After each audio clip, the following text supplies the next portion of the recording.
On 22nd April 2025, India witnessed one of the deadliest terror attacks in recent years, as 26 innocent civilians lost their lives in a horrifying assault that stunned the nation.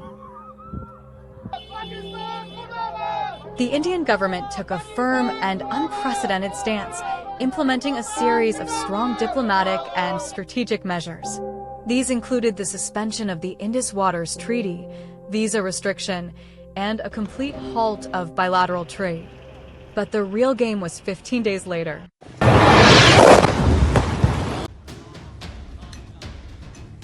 So far, both India and Pakistan have engaged in armed confrontations, resulting in damages on both sides. After 2 chaotic days and nights, both India and Pakistan agreed to cease fire. But most people in India are not happy with the ceasefire agreement, as it makes the country appear weak. And the social media is filled with ex-Prime Minister Indira Gandhi and her 1971 model war against Pakistan. But why did the government choose a ceasefire just before the brink of full-scale war? Let's explore the reasons behind this. Well, we're no longer living in 1971. Today, both countries are armed to the teeth with nuclear warheads. One wrong move, and we're not just talking casualties, we're talking millions, even billions of lives at stake. But it was more of an international concern. Even though India didn't take the upper hand in ceasefire agreement, they didn't wish for a full-scale war.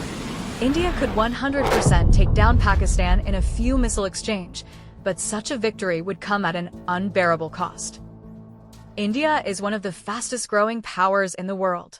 It currently boasts one of the highest GDP growth rates, fueled by its diverse population, booming tech sector, and expanding global influence.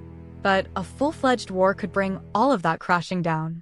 The global shift in tariffs on China has opened new doors for India, attracting a wave of international companies to its shores. This boosts foreign investment and also create massive employment opportunities for India's youth. Even if the war broke out, Pakistan has almost nothing to lose. Financially and economically, they are already struggling severely. But India, on the other hand, has much more at stake, with a growing economy, cultural presence, and advancing technology on the global stage. But why the world tends to react only when India strikes back? This is because the global community admires a passive India, a peaceful, disciplined, and well-mannered nation. But by this military skirmish between India and Pakistan, India has shown the world how powerful and capable its defense systems are.